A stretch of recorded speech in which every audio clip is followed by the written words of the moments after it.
10장 1절부터 32절까지 한 목소리로 읽겠습니다. 족보 부분이라 이렇게 함께 읽지 않으면 참 혼자 읽기 쉽지 않죠. 1절부터 32절까지 읽겠습니다. 노아의 아들은 셈과 함과 야벳의 족보는 이러하니라. 홍수 위에 그들이 아들들을 낳았으니 야벳의 아들은 고벨과 마곡과 마대와 야완과 두발과 메섹과 디라스요. 고멜의 아들은 아스그나스와 리바과 도발마요. 야완의 아들은 엘리사와 달시스와 기뜸과 도단임이라. 이들로부터 여러 나라 백성으로 나뉘어서 각기 언어와 종족과 나라대로 바닷가의 땅에 머물렀더라. 함의 아들은 구스와 미스라임과 북과 가나안이요. 구스의 아들은 스바와 하윌라와 삽다와 라마마 삽두가요. 라마의 아들은 스바와 드단이며 구스가 또 니므롯을 낳았으니 그는 세상의 첫 용사라. 그가 여호와 앞에서 용감한 사냥꾼이 되었으므로 속담에 이르기를 아무는 여호와 앞에 니므롯같이 용감한 사냥꾼이로다 하더라. 그의 나라는 시날 땅의 바벨과 에렉과 아갓과 갈레에서 시작되었으며 그가 그 땅에서 아수르로 나아가 니느웨와 르호보이들과 갈라와 및 니느웨와 갈라 사이에 레센을 건설하였으니 이는 큰 성읍이라. 미스라임은 루딤과 아남임과 르바임과 납두임과 바두루심과 가술루임과 갓도림을 낳았더라. 기술루임에게서 블레셋이 나왔더라. 가나안은 장자 시돈과 헷을 낳고 또 여부스 족속과 아모리 족속과 기르가스 족속과 히위 족속과 알가 족속과 신 족속과 아루와 족속과 스말 족속과 하마 자속을 낳았더니 이후로 가나안 자손의 족속이 흩어져 나아갔더라. 가나안의 경계는 시돈에서부터 그라를 지나 가사까지와 소돔과 고모라와 아스마와 스보임이나 라사까지였더라. 이들은 함의 자손이라 각기 족속과 언어와 지방과 나라의 대로였더라.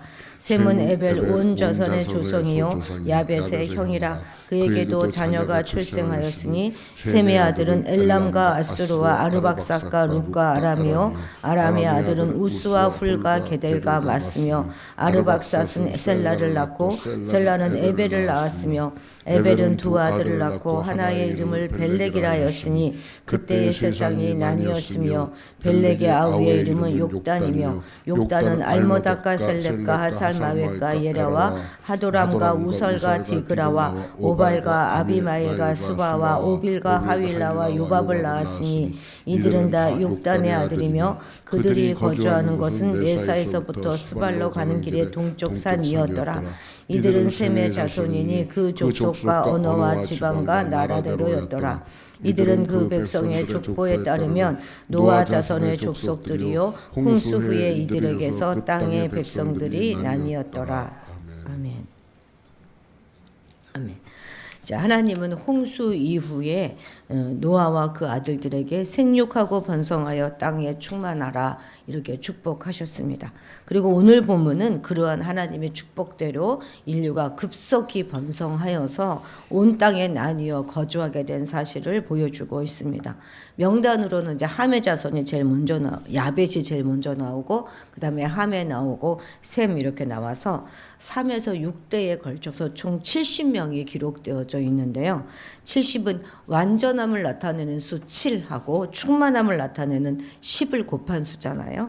그래서 여기서 말하는 70명은 인류 전체를 가리키는 그런 숫자이죠. 근데 이 족보는 다양하게 분화된 그런 인류의 근원이 결국 노아의 세 아들이고 그리고 궁극적으로는 아담과 하나님께 있다 하는 것을 보여주고 있습니다. 그래서 이 전체 족보의 서두 1절에도 이게 이제 노아의 자손들이다 이렇게 밝히고 있고 맨 마지막 절인 32절에도 보면 이제 이들 역시 이제 노아의 자손이다. 그래서 여기서 인류의 통일된 기원을 지금 강조하고 있는 것입니다.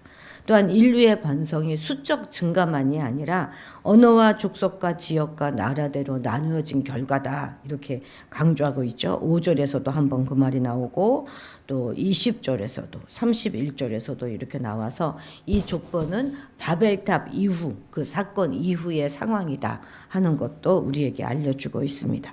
자, 먼저 야벳의 자손 2절부터 5절까지 한번 같이 읽겠습니다. 야벳의 아들은 고멜과 마곡과 마대와 야완과 두발과 메섹과 디라스요. 고벨의 아들은 아스그나스와 리박과 도갈마요. 야완의 아들은 엘리사와 달시스와 기띔과 도다님이라. 이들로부터 여러 나라 백성으로 나뉘어서 각기 언어와 종족과 나라대로 바닷가의 땅에 머물렀더라. 이제 이게 야벳의 자손인데, 야벳은 3대에 걸쳐서 모두 14명이 소개되고 있는데요.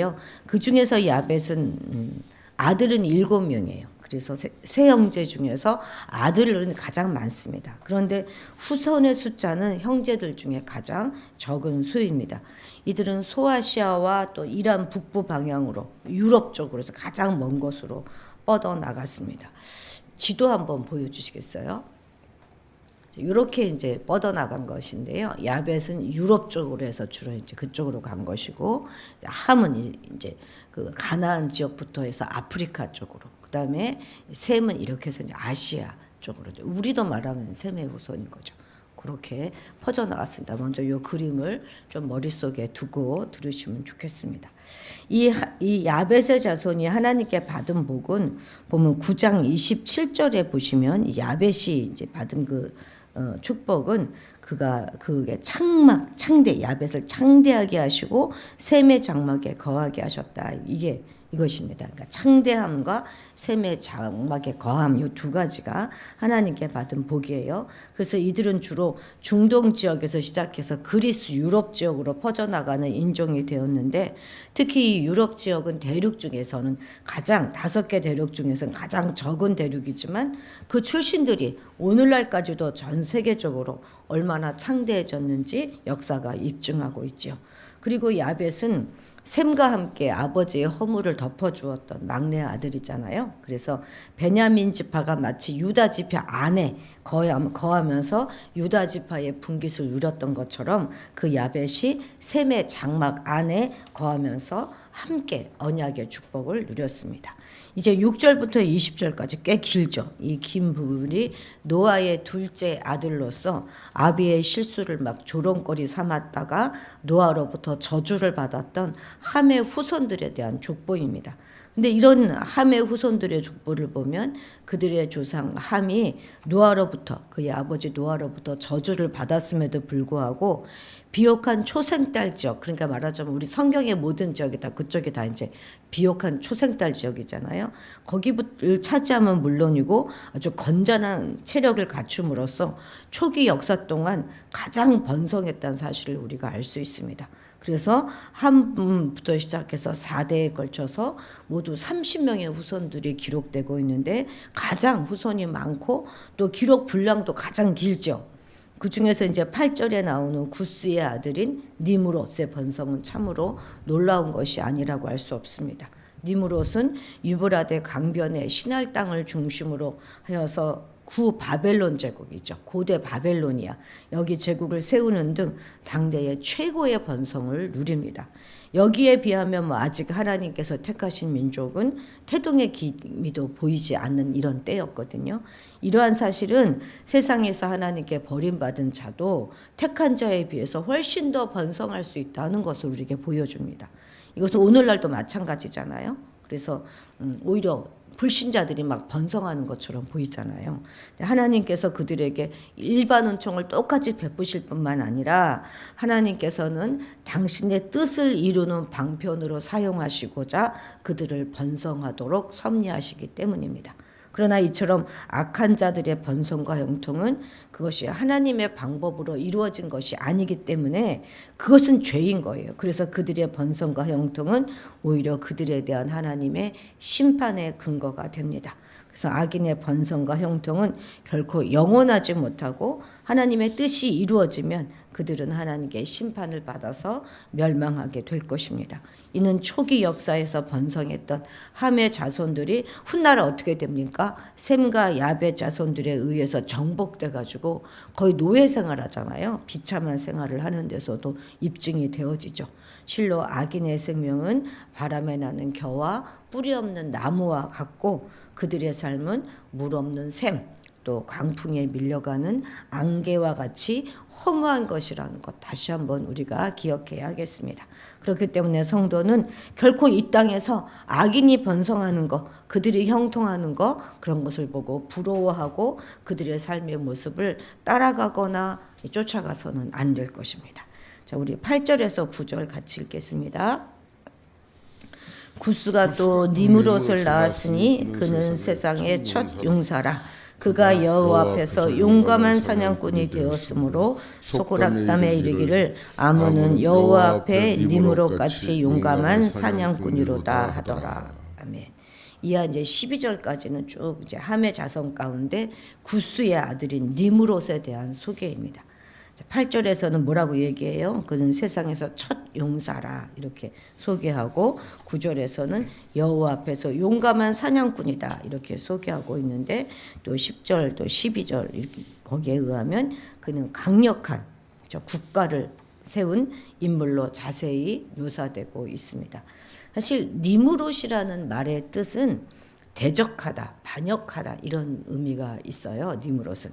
그래서 여호와 앞에 용감한 사냥꾼이다 하는 이 말은 뭐 그냥 막 단순한 용맹스럽다 이런 말이 아니라 폭력과 힘으로 세력을 확장했던 자다 하는 그런 말입니다. 그래서 이 니므롯은 폭력으로 인간의 생명을 사냥하던 인간 사냥꾼이었던 것이죠.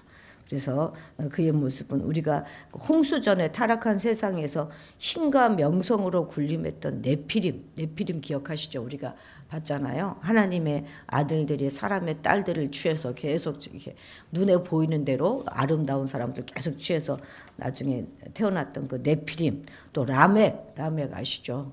가인의 후손으로 나에게 해를 끼친 사람 77배의 벌을 받을지어다 했던 그 라멕과 굉장히 유사한 그쪽 혈통인 것이죠. 이전 성경에서는 하나님 앞에서 매우 특이한 사냥꾼이다 이렇게 번역했었거든요.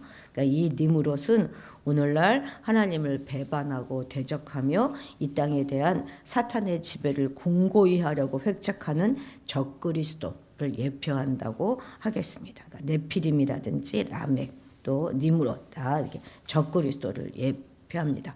오늘날 우리 주변에도 보면 하나님 앞에 특이한 이 라멕과 같은 이 니므롯 같은 그런 사냥꾼들이 정말 많습니다. 그들은 사람의 생명을 사냥하고 사람의 정조를 사냥합니다. 이들은 도초에 숨어 활동하면서 그들이 해야 할 사람을 아주 찾아다녀요. 삼킬 자들을. 성도들의 신앙의 정조도 사냥하고 영혼들을 사냥하면서 그들을 깊은 지옥의 함정으로 빠뜨리는 영적인 악한 사냥꾼들도 우리 주위에서 우리를 엿보며 활동하고 있다는 거 우린 기억해야 하겠습니다. 우리 성도들은 이러한 사악한 사냥꾼들에게 정복되어서 우리 영혼의 생명을 잃어버리지 않도록 신앙을 굳게 지키고 날마다 근심하며 깨어 기도해야 할 것입니다. 자, 13, 14절 같이 읽겠습니다. 미스라임은 루딘과 아남임과 르바임과 납두힘과 바드루심과 가수루힘과 갑도림을 낳았더라. 가술루힘에게서 블레셋이 나왔더라. 이제 함의 자손은 이제 가인의 후손, 가인도 막 처음에 번성했잖아요. 그 후손 묻지 않아요. 그들은 이집트에서 미스라임이 이집트거든요. 그러니까 이집트와 리비아 그리고 가나안 문명의 출발이 되어서 이 문명을 발달시킵니다. 그리고 이집트는 크레타에 이제 뿌리가 되는데 여기서 가수르임은 크레타 문명을 말하는 거예요. 거기에 뿌리가 되고 또 블레셋은 가수림 크레타에서 나왔다 이렇게 이야기하지 않습니까? 하지만 이제 함의 후손은 같은 핏줄을 이어받은 형제들 사이에서 대적 노릇을 합니다. 이스라엘을 노예로 불렸던 이집트, 그렇죠? 이스라엘 땅을 호시탐탐 늘렸던 블레셋, 또 이스라엘의 올무였던 가나안 족속 모두 다 함의 후손이자 노아의 후손인 것이죠. 그래서 형제의 대적이 되고 원수가 된 것이 바로 이 함의 후손들입니다. 이제 21절부터 마지막 절까지는 셈의 후손들이에요. 우리 21절만 같이 읽겠습니다. 셈은 에벨 온 자손의 조상이요 야벳의 형이라. 그에게도 자녀가 출생했으니 함을 이제 가나안의 아비다 이렇게 계속 얘기했잖아요. 강조하듯이 셈은 에벨의 조상이다 이렇게 말합니다. 에벨은 히브리 사람들의 조상이 돼요. 에벨이. 그리고 하나님의 역사가 바로 이 히브리 민족을 중심으로 해서 이루어지지 않습니까? 그래서 9장 26절을 보면 셈을 축복하면서 뭐라고 말해요? 셈은 여호와를 찬송하다. 셈의 하나님, 셈의 하나님이라고 얘기하잖아요. 셈의 하나님 여호와를 찬송하리로다 이렇게 말하는 그 축복이 그대로 이루어진 셈이죠. 에벨의 아들이 벨렉과 욕단 이 둘인데 이 무렵에 이제 바벨탑 사건이 일어나서 흩어지게 된 것 같아요. 역사만 아니라 이들의 운명도 갈리게 되는데 욕단은 이제 바벨탑을 쌓아서 그 바벨의 저주로 끝나는 멸망의 자손이 되고 이 벨렉이 쭉 이어져서 이제 아브라함의 그 조상이 되는 거예요. 그래서 언약의 자손이 되는 것이 이 벨렉입니다. 그러니까 같은 에벨의 아들이지만 하나는 멸망의 자손이 되고 하나는 이제 언약의 자손이 되는 것이죠. 같은 노아의 후손이고 같은 셈의 후손이지만 이렇게 가는 길이 다르고 끝이 다르게 되는 것이죠. 다 같은 노아의 후손이지만 자기만의 문명을 세우다가 바벨의 저주로 끝나는 함의 자손도 있고 또 하늘의 소리를 따라 산 셈의 후손도 있습니다. 또 같은 셈의 후손 중에서도 바벨의 길을 간 욕단의 후손도 있고 또 언약의 길을 간 벨렉의 후손도 있습니다. 그래서 족보는 지금 운명을 보여주는 것이 아니라 정해진 것이 아닌 어느 길로 가는지 우리가 만들어 가는 것임을 보여주고 있는 것이죠. 그렇습니다. 이 10장의 족보는 인류가 한 기원을 갖는다 하는 것 외에 운명 운운하는 결정론적인 인생 간의 제동을 걸면서 신앙의 계승이 얼마나 중요한가 하는 것을 보여주고 있습니다. 믿음이 당대에서 끝나지 않고 후대로 이어져 믿음의 계보를 계속 이루어 내라고 우리에게 이야기해 주는 것이죠. 신앙은 계승되지 않으면요 사라지고 맙니다. 내가 걷는 이 길이 내 인생이 되는 것이고 내 후대의 이정표가 된다는 것 우리는 기억하면서 오늘도 우리의 믿음의 족보를 잘 이어나가야 하겠습니다. 기도하시겠습니다. 우리 인간들의 모든 역사의 주인이 되시는 하나님 아버지, 새로운 세상이 시작되었지만 여전히 죄 가운데서 살아가고 있는 인간들의 모습으로 서로 상처를 주는 모습을 우리가 어제 보았고 이제 그 인간들이 어떻게 온 세상에 퍼져나가는가 하는 것도 오늘 살펴보았습니다. 우리들의 모든 계획과 길을 아시는 하나님 아버지 앞에서 온전히 우리가 그 아버지께 붙잡혀 날마다 신앙을 굳게 지키며 깨어 근신하며 살아가게 도와주옵소서. 그래서 우리가 걷는 하루하루가 바로 우리 인생이 되고 그것이 또한 우리 자식들의 이정표가 됨을 기억하고 믿음의 족보를 잘 써내려가는 우리가 되게 하옵소서. 오늘 하루도 우리의 믿음의 족보의 귀한 한 페이지가 될 줄로 믿사오니 바른 길로 바른 삶의 길로 흔들림 없이 걸어갈 수 있도록 도와주옵소서. 감사드리며 예수님의 이름으로 기도드렸습니다. 아멘.